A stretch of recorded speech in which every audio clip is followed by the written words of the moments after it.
கவலை கொள்ள வேண்டாம். உன் அன்னாராகப்பட்ட கர்ணனுக்கோ ஆனால் இதற்கு முன்பதாக 7 எதிரி இருக்கிறார்கள்.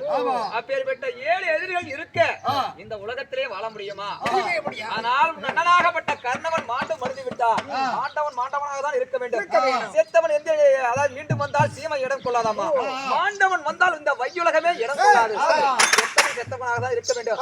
ஆனால் இருந்தாலும் இந்த பைரவ சண்டை பாண்டவனுக்கே வெற்றி கிடைத்தது. அதனால் உன் அண்ணனாகப்பட்ட கர்ணனை சந்தனக்கட்டை குங்குமக்கட்டை வைத்து தகனம் செய்துவிட்டு நாளை நடக்கிற 18ஆம் நாள் சண்டைக்கு என்ன செய்யலாம் என்று முடிவெடுக்க